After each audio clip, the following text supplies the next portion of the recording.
मेरी छोटी बुआ रक्षाबंधन का त्योहार पास आते ही मुझे सबसे ज़्यादा जमशेदपुर झारखंड वाली बुआ जी की राखी के कुरियर का इंतज़ार रहता था। इतना बड़ा पार्सल भेजती थी बुआ जी, तरह तरह के विदेशी ब्रांड वाले चॉकलेट, जेम्स, मेरे लिए कलरफुल ड्रेस, मम्मी के लिए साड़ी, पापा जी के लिए कोई ब्रांडेड शर्ट। इस बार भी बहुत सारा सामान भेजा था उन्होंने। पटना और रामगढ़ वाली दोनों बुआ जी ने भी रंग बिरंगी राखियों के साथ बहुत सारे गिफ्ट भेजे थे। बस रोहतास वाली जया बुआ की राखी हर साल की तरह एक साधारण से लिफाफे में आई थी। 5 राखियाँ कागज के टुकड़े में लपेटे हुए, रोली चावल और 50 का एक नोट। मम्मी ने चारों बुआ जी के पैकेट डाइनिंग टेबल पर रख दिए थे ताकि पापा ऑफिस से लौटकर एक नज़र अपनी बहनों की भेजी राखियाँ और तोहफे देख लें। पापा रोज की तरह आते ही टेबल पर लंच बॉक्स का थैला और लैपटॉप की बैग रखकर सोफे पर पसर गए थे। चारों दीदी की राखियाँ आ गई हैं। मम्मी ने पापा के लिए किचन में चाय चढ़ाते हुए आवाज़ लगाई थी, जया का लिफाफा दिखाना जरा। पापा जया बुआ की राखी का सबसे ज़्यादा इंतज़ार करते थे और सबसे पहले उन्हीं की भेजी राखी कलाई में बांधते थे। जया बुआ सारे भाई बहनों में से सबसे छोटी थी, पर एक वही थी जिसने विवाह के बाद से शायद कभी सुख नहीं देखा था। विवाह के तुरंत बाद देवर ने सारा व्यापार हड़प कर घर से बेदखल कर दिया था। तब से फूफा जी की मानसिक हालत बहुत अच्छी नहीं थी। मामूली सी नौकरी कर थोड़ा बहुत कमाते थे। बेहद मुश्किल से बुआ घर चलाती थी। मोहल्ले के साधारण से स्कूल में डाल रखा था। बस एक उम्मीद सी लेकर बुआ जी किसी तरह जिए जा रही थी। जया बुआ के भेजे लिफाफे को देखकर पापा कुछ सोचने लगे थे।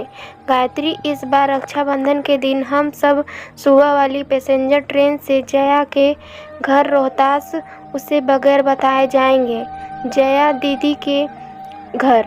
मम्मी तो पापा की बात पर एकदम से चौंक गई थी। आपको पता है ना कि उनके घर में कितनी तंगी है। हम 3 लोगों का नाश्ता खाना भी जया दीदी के लिए कितना भारी हो जाएगा। वो कैसे सब कुछ मैनेज कर पाएंगी। पर पापा की खामोशी बता रही थी उन्होंने जया बुआ के घर जाने का मन बना लिया है।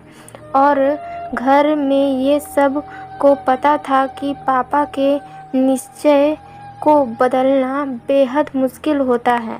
रक्षाबंधन के दिन सुबह वाली Dhanbad to Dehri on Sone passenger से हम सब रोहतास पहुंच गए थे। बुआ के घर के बाहर बने बरामदे में लगी नल के नीचे कपड़े धो रही थी। बुआ उम्र में सबसे छोटी थी, पर तंगहाली और रोज की चिंता फिक्र ने उन्हें सबसे उम्रदराज बना दिया था। एकदम पतली दुबली कमज़ोर सी काया। इतनी कम उम्र में चेहरे की त्वचा पर सिलवटें साफ दिख रही थी। बुआ की शादी का फ़ोटो एल्बम मैंने कई बार देखा था। शादी में बुआ की खूबसूरती का कोई जवाब नहीं था। शादी के बाद के 11 वर्षों की परेशानियों ने बुआ जी को इतना बदल दिया था। बेहद पुरानी घिसी सी साड़ी में बुआ को दूर से ही पापा मम्मी कुछ क्षण देखे जा रहे थे। पापा की आंखें डबडबा सी गई थीं। हम सब पर नज़र पड़ते ही बुआ जी एकदम चौंक गई थीं। उन्हें समझ नहीं आ रहा था कि वो कैसे और क्या प्रतिक्रिया दें। अपने बिखरे बालों को संभाले या अस्त व्यस्त पड़े घर को दुरुस्त करें। उसके घर तो वर्षों से कोई मेहमान नहीं आया था। वो तो जैसे ज़माने पहले भूल चुकी थी कि मेहमानों को घर के अंदर आने को कैसे कहा जाता है।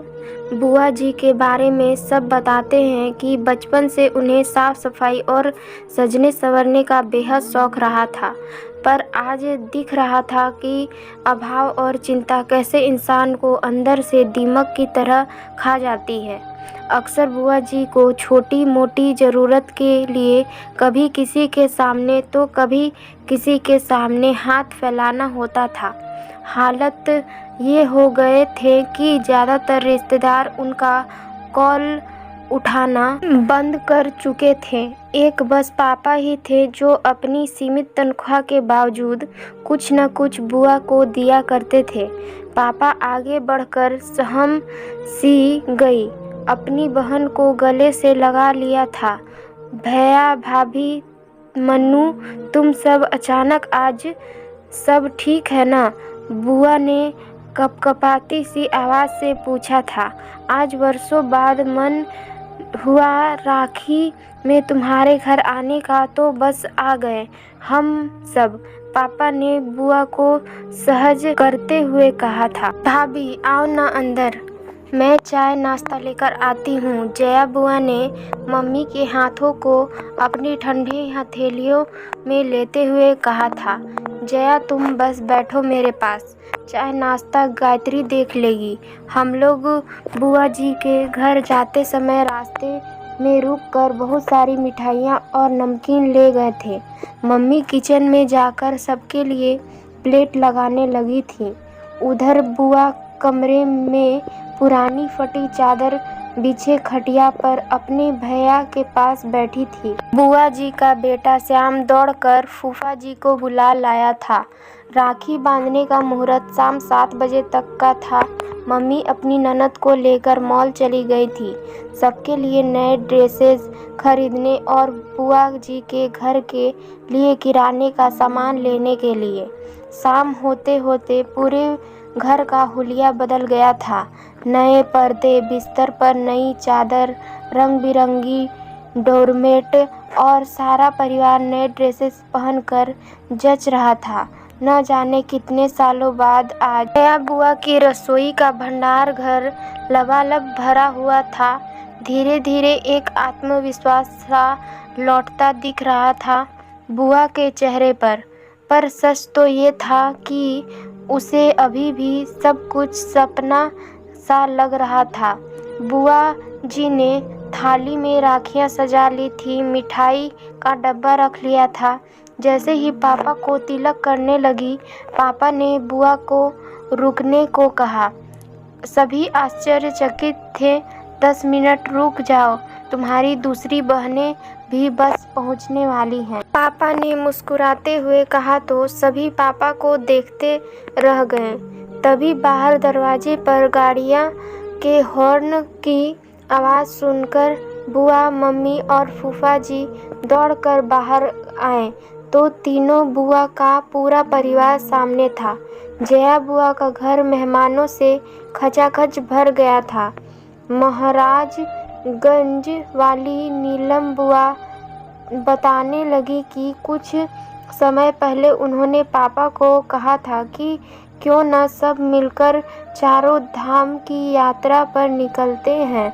बस पापा ने उस दिन तीनों बहनों को फ़ोन किया कि अब 4 धाम की यात्रा का समय आ गया है। पापा की बात पर तीनों बुआ सहमत थीं और सबने तय किया कि इस बार जया के घर सब जमा होंगे और थोड़े थोड़े पैसे मिलाकर उसकी सहायता करेंगे। जया बुआ तो बस एकटक अपनी बहनों और भाई के परिवार को देखे जा रही थी। कितना बड़ा सरप्राइज़ दिया था आज सबने उसे। सारी बहनों से वो गले मिलती जा रही थी। सब ने पापा को राखी बांधी। ऐसा रक्षाबंधन शायद पहली बार था सबके लिए। रात एक बड़े रेस्टोरेंट में हम सभी ने डिनर किया, फिर गप्पे करते जाने। सब काफ़ी रात हो चुकी थी। अभी भी जया बुआ ज़्यादा बोल नहीं रही थी। वो तो बस बीच बीच में छलक आते अपने आंसू को पोंछ लेती थी। बीच आंगन में ही सब चादर बिछाकर लेट गए थे। जया बुआ पापा से किसी छोटी बच्ची की तरह चिपकी हुई थी, मानो इस प्यार और दुलार का उसे वर्षों से इंतजार था। बातें करते करते अचानक पापा को बुआ का शरीर एकदम ठंडा सा लगा तो पापा घबरा गए थे।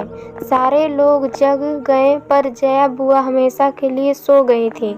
पापा की गोद में एक बच्ची की तरह लेटे लेटे वो विदा हो चुकी। पता नहीं कितने दिनों से बीमार थी और आज तक किसी से कही भी नहीं थी।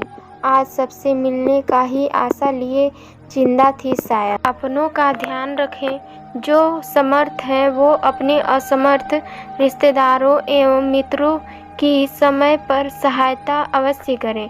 सोच बदलेंगे तो जग बदलेगा। Thanks for watching.